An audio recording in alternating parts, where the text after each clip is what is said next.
things are coming along. We've had quite so many people for a while. As you'll be aware, the Prime Minister has today announced I am to be appointed President of the Law Commission following my 24-year political career. It's been a privilege to serve my electorate of Papakura as local MP and the people of New Zealand as a Minister across 18 portfolios, and some of them twice. The highs have been high, the lows have been very low, and through it all I've been able to do what I do because of the unwavering support of my husband David and my son James. I want to thank the Prime Minister for his confidence in me and for trusting me just to get on and do my job. And I want to thank my staff, both political and departmental, and my electorate volunteers. I simply could not have done this job without you all. Can you tell us about a few of those highs and lows? Yeah, sure. I think, like a seriously big high is getting the defence capability back through. I mean, I can tell you I spent about 14 months trying to get that through and getting it into a position where we could get it through, and working with coalition partners, also getting a pretty respectful and decent response from the opposition was really important to me too, and to defence. So that was a huge high. I think one of the other huge highs just recently is the top of the South settlement with Rory Stafford and his whānau. That had been going on for 16 years of litigation, and I think, and I got it done. Got them into the office, said, what is it that you want? Let's see if we can do a deal. And I just think it's probably not the sort of thing that someone new in the role could do, but because I've been around long enough and I knew who to talk to and to try and get, and I got it through a coalition government, got support of the opposition again. I was really proud of that. I mean, lows were, 2020 election was pretty bad, but it wasn't the worst. I thought it could have been worse. Yeah, that wasn't great. You took a real hospital pass. Yeah, well, I feel I did. But, and my husband's talk tells me that I should not have done that.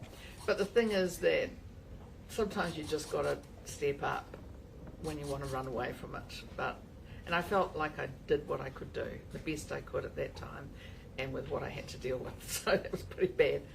But, look, it's like I've generally and genuinely really loved my job. And I think you can probably tell, I just love my work. But all good things have to come to an end. In 24 years, 12 years in opposition, 12 years in government, there's a lot of symmetry going on there. And 18 portfolios, I think, if you count them up, goes up to 20 if you count them twice, or a couple of them. It's pretty cool. And this new role is just so fabulous. And I used to, first came across the work of the Law Commission, working with the President, Sir Geoffrey Palmer, when I was Minister of Police and Corrections. So I used to love our discussions about things, and he was working on various stuff for the government. And since then, I've always thought, well, it's a really great role, particularly if you've got the sort of background that he had or has and that I have, because you understand how government has to work, how Parliament has to work, how for lasting changes you need to get the opposition on board, you've got to be able to compromise, all those sorts of things. So that was great. So anyway, yeah, I'm really excited about it. I'm just so looking forward to it. Do you think you're going to miss politics? Do you know, I've had 24 years of it. I actually think, you can sort of tell, I think, over the last few years, I've been trying to not to get too much into the bear pit of it. I'm sort of over it. And I really love that constructive nature of working across party and getting things done together wherever possible. You can't always do it, but it's the gold standard for bringing about changes in the law if you can get pretty much everyone on side. Was this job the catalyst for you going? Would have you left had this law commission role not been available? Oh, I think that I would have found something that was great as well, but I mean, this is one where I've back from when I was Minister of Police and Corrections, I've always thought, well, that would be a great job to actually get your teeth stuck into. But I think, 24 years without a break. I am the mother of the house. I could say that's quite aging. And other, Jerry Brown is the father, and it's platonic. But I look at that and think, I have had 8 elections in a row as an electorate member of Parliament, and every single time being elected, and my majority has gone up and down and up again, and it's like I feel like I've done my dash. It's time for someone else to step in and take over some of these roles and to have an opportunity. You are one of the most experienced in National. Did you, and National is struggling a bit at the polls at the moment, did you reflect at all on whether your departure might hurt National or harm its chances? I don't think it will hurt or harm at all. In fact, I think people will see that there are other people who can step into some of these roles. All of the roles are going to have to, aren't they? But people got to have opportunities. And I was fortunate. I came into politics when we were in opposition in 2002, and we'd had actually the worst defeat we'd ever had. And that meant I got opportunities that other people who'd been, who came in when we were in government didn't get. So I think what we're going to see is that we're in government. The Prime Minister will be able to look at those now 7 portfolios I have, and when my time comes to pass those on, he will know his people really well. He'll know who's the right person for the job, and I don't think it will hurt. I think it will refresh, and it will give an opportunity to refresh in the electorate as well. When will the time come to pass on those ministerial jobs? Well, it'll be during the middle of the year, because obviously I have always been, this is sort of tradition that you try not to create by-elections if possible, and that I always think that's really hard to force people to, and the taxpayers to have to front up for another election if you don't have to. So obviously it won't be until within 6 months of the election, and we'd need to obviously discuss it with other parties in Parliament if hopefully they wouldn't force us to cause a by-election. I don't want to do that. I just think that would be really unhelpful, and I'm really happy that I'm going out on a high, and I don't want to make it difficult for everyone else. So you want to stay in Cabinet right up to when you leave? Oh, I think I'll be staying until the Prime Minister says that he's got the right people to take those roles, and I'm I'm a servant of the people, very happy to have the opportunities. Not everyone else does. And obviously he wants me to stay for some time yet. Can you just take us back to that 2002 election? Yeah. You was a new electorate. You had a 3,000 vote majority in the electorate. It should have been deep. It was National's worst ever result. Yeah. Looking at that point, did you really think you were going to be in politics this long? Did it think maybe it was one term and out? Or? I thought 12 years would be right. So I doubled it.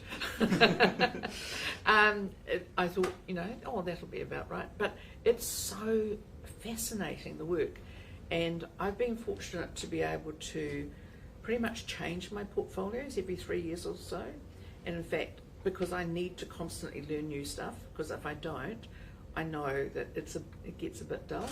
So I find it always interesting because I've got new things to do and new things to learn, and I'm one of those people who has to be constantly learning new things. And on that bear pit you were just talking about, do you have any regrets from some of that time, David Beaton Pope, perhaps? I think, sometimes you do stuff because you think that's the right thing to do, and then you think, maybe that wasn't so good. But ultimately, it's a tough environment. And I would say to people coming into politics, you've got to be prepared for the rough and tumble.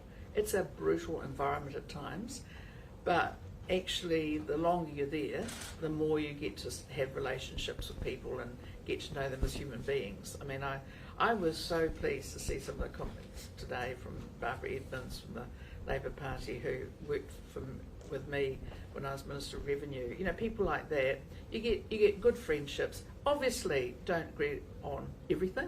That's fine, and we don't have to hate people because we don't agree with them. Did you always? Should we let Sam have a go? Yeah. So what will you need to do or want to do to preserve the independence of the Law Commission as president? I know Sir Geoffrey was president, but that was about 15 years after he there anything in particular you're going to have to do? Well, I think you will see in the last 2.5 years I've been the Attorney General, I have played a very straight bat. And that's pretty much the way I operate on this stuff. This is too important. The Law Commission is not there to play political games. It's got to be, it takes the work primarily that the Minister responsible for the Law Commission, which I have been, as well, and as Minister of Justice, and works on that in the best way it can. So it's got to be apolitical in its operation. Doesn't mean to say that when Sir Geoffrey was there that he didn't have his own politics, but I found him great to work with. And I think that's what you need to do. And you sort of see that, and I've already done that. I'm a lawyer, you know, I'm used to being whatever you have to do, you get on and do it. And I'm very much like that. How did the Thomas. opportunity arise? Well, it's something I raised with the Prime Minister, and probably over the last year I've been talking about it. I mean, he has been very generous to me, saying, you know, he has not wanted me to go. But I really do feel like this is the right time. You know, we're in a great situation on my portfolios. I feel like I've made a difference. And being the Attorney General, being Minister of Police, Corrections, Justice, I've had pretty much most. The only thing I think I haven't had in the justice sector is courts. And I think, you know, that's okay. But I've had pretty much everything else. And I'm a former president of the Auckland District Law Society. I'm ultimately a lawyer.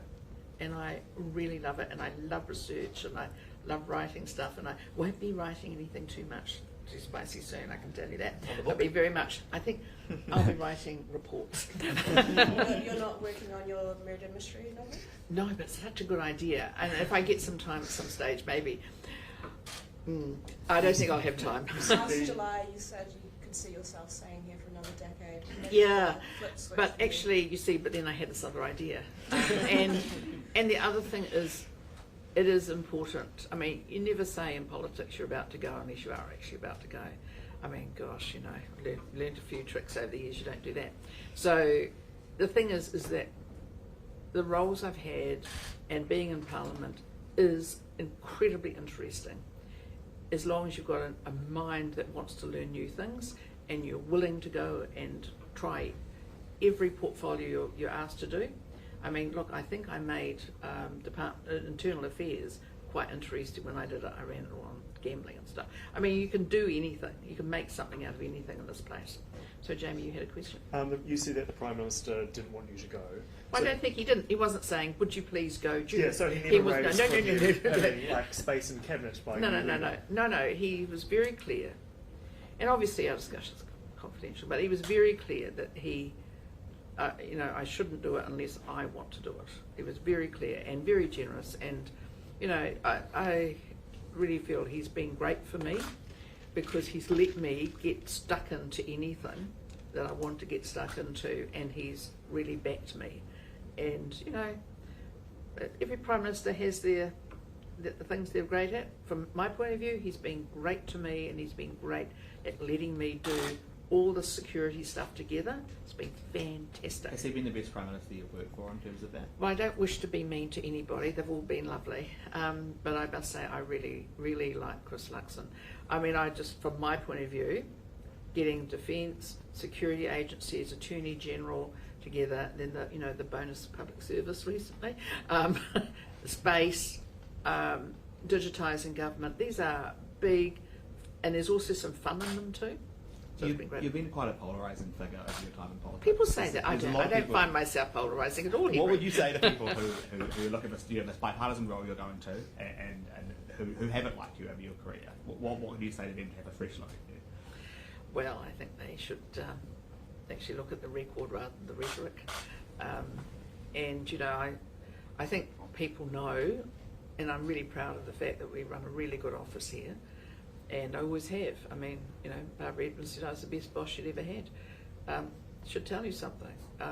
I try to work bipartisan when we can. Just occasionally it can be fun in the beer pit to, you know, have a poke at the other side. But ultimately, I think most people come to Parliament to do the best they can for their country. They have their own views. Some of them I don't agree with, but that's not for me. It's their right, democracy. At one point in your career, you had to resign from cabinet. Yes. The whole dirty Yes. politics allegations. What a load of rubbish that was. Do you think? Well, it was. And I was exonerated in the Chisholm inquiry. I actually felt that was a really hard time, but my electorate stuck with me, my friends stuck with me, and I came back. About a year later, I was brought back to take over police and corrections again, to bring things back on track. So you think you did act ethically at that time? Well, I know I did, but I wasn't always in a position to be able to say much at that time. What? So, you know, the rule, you never, ever disagree with the Prime Minister. What is the secret? What is the secret to making a comeback? Because you've done it many a time. And Benedict talks about dirty politics. There was Oravida. There was 2020. You know what? Any one of those things could have taken out any other politician, but Yeah. why not you? Well, you don't get to be resilient because you haven't had, you haven't got some scars on your back. If I can mix my metaphors everywhere. It's like you pick yourself up, you work out what you can do, and then you get out and you work hard.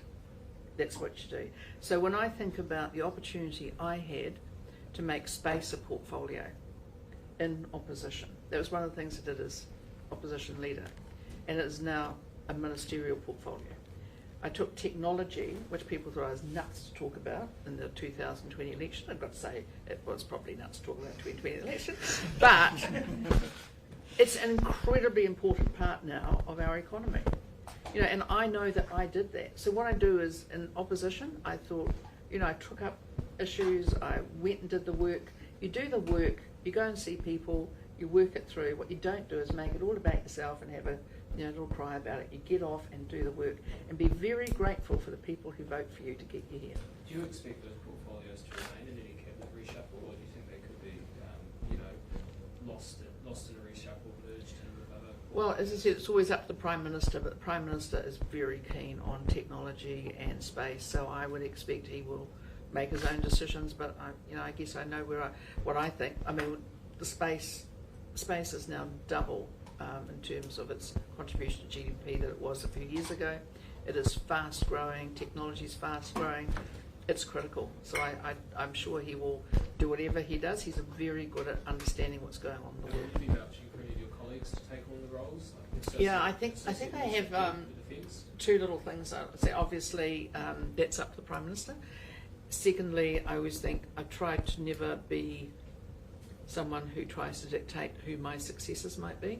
I think that's very unwise in electorates and also in ministerial roles.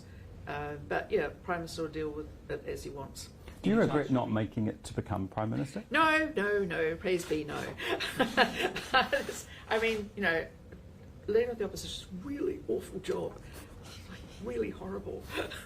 I think Prime Minister is really hard too, and I think I'm very happy to be leaving politics this year, mid-year, at a time when I feel like I have done what I can do to the best of my ability, and I think people know I believe in the work ethic.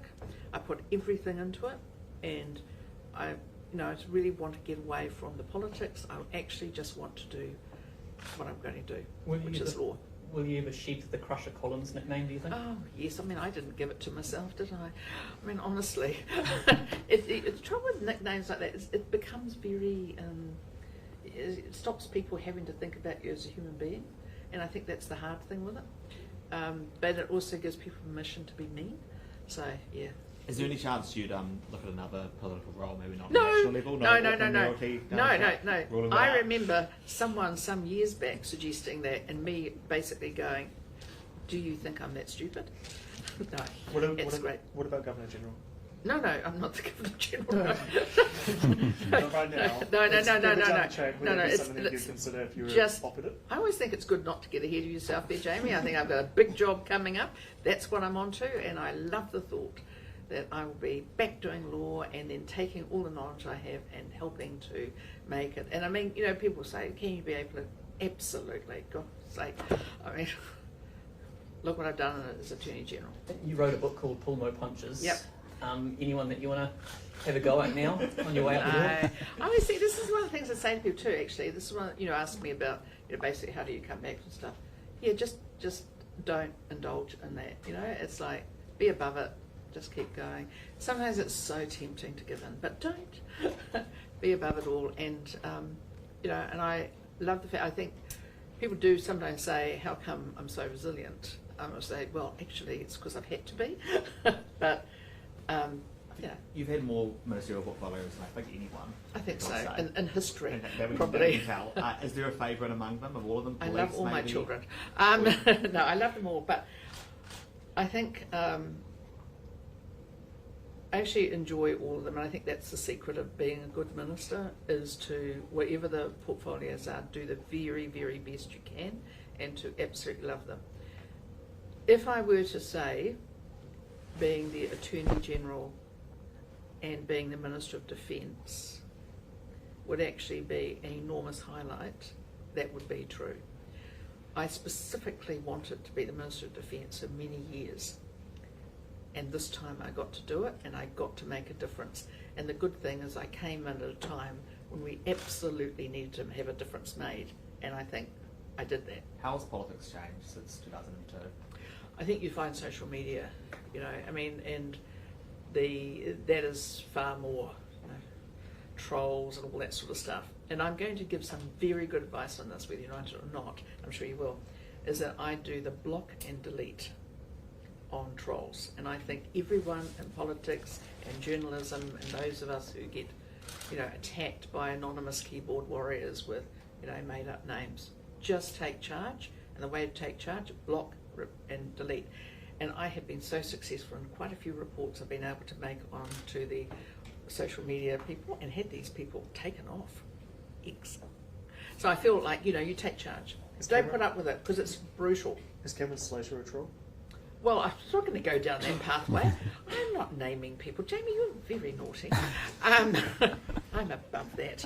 Well, Minister, is there any part of you that goes, oh, if I could have run at a different time for Prime Minister, then I could have had that job title? Do you know what? I don't think so, Tom.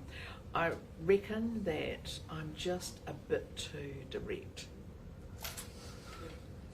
For some. If you know what I mean? What does that mean? Well, I think, like, you know, I felt very happy with the Papakura electorate, Clevedon and Papakura. I mean, you know, it's a pretty down-to-earth, sensible sort of people. I'm a farm girl before I was a lawyer. I don't know that I ever would, no. I don't think so. Is there someone from your LEC who you're kind of, or your We don't have an committee, LEC. sorry, from your electoral committee that you've kind of got ready to stand for you? No, they will, whoever stands, you know, I mean, they will do the thing. I've got to be careful not to get myself involved. There's been a few examples of outgoing MPs who have got intimately involved in the selection of their replacement and have made very bad choices. So I just keep out of it. What was it like going up against Jacinda Ardern? What was it, just Jacinda, was it? It was the COVID pandemic. You know, I had people accusing me of trying to kill them. It was quite nasty, really. It was tough. But the thing is, every single day, I felt my role was every single day I had to get up and try and convince myself that I could get there, and I had to try and get as many people over the line as they did. Actually, when I say, you know, it was a tough result, but it was actually significantly better than it could have been. Can I ask about the Crushing Collins name? Yes. How did it come about? Is there any Well, I Collins- think Barry, so far, I think he's confessed to it. Was it something you enjoyed at the time? No, when you I've became never that? used it, but I've never objected if people used it because there's no point. In politics, as long as they're calling you something, it's probably better than calling you nothing. So I've never worried about it. I also think it sent a message, so that was quite good. Why not spend more time in defence? You talk about having the Oh, perfect yes. hand. Do you feel like you've satisfied yourself with what you've done? Do you know, I reckon it's like the time to go is when they're like a bit sad to see you go. So, you know, I think they're a bit, generally, if I can say that, they're pretty sad. It's better to go now when I've got something great to go to and when I'm in my prime and energetic and excited about life than to go when they're going, oh, wish they'd take that woman away. That would be, I'd rather go now. Did you discuss this with kind of other political figures who you've known over the years? I know connections with UK politicians. Did you No. reach out to them? None of that? Nope. You never know who might leak. Was there any part of you, when David Longy resigned, he made that joke as he was leaving the press conference? Oh, actually, I might just stay. Is there any part of you that right now is thinking, actually, this is the wrong idea, I should stay, I should do another term? Nope. 100%. Happy to go on a high, very proud of the work, very proud of the achievements, very proud of my team from the office who are here and all a bit sad, but I need to cheer up team. And, really proud of what I've been able to achieve, but you can't ever achieve this stuff by yourself. You've got to achieve it with other people. And that's why it's really important to go, for me, to go now when I'm really happy, excited every day to come to work, knowing I'll be excited every day to go to the next week. And I just think it'd be great for me. I love it. And I hope great for the country. Just more of a process question, but over the last couple of weeks we've been asking you whether you're going to retire. Yeah. You've said, you've been selected. Well, why did you have to wait till today? Has it been because you've been wanting to confirm the Law Commission rule? Well, it's very important that it's, the Prime Minister's able to make his announcement too. But it's also very important that my electorate team was able to be told, and my staff. I've kept it very close for the good reason that I've been in politics long enough to know that a secret's not a secret once you tell someone. So It did get out though. well, they didn't get everything though, did they? I think, the fact is that it was my call and it was the Prime Minister's, and I'm happy with that. Thanks, Can you everyone. reflect on One what more. your past 24 years have been like for your family? It does. I think they have had to carry quite a lot of the weight, obviously, of things, but we are people, and I am very much like this. When I'm home, I'm home. I do my work and the little office at home. I do a lot of stuff there, but I tend not to be big on socialising outside of a very small group of people. I'm very private, which no one would actually believe, but that's who I am. And I think for them it's been tough at various times. Very tough if they've been pulled into things really nastily. But look, I'm very proud of my family. My brothers and sisters, they're always happy for me as well. My husband and son happy. I'm just really grateful for their support over the years. Thanks everyone. Thank you. Thank you. Have a lovely day. Thanks.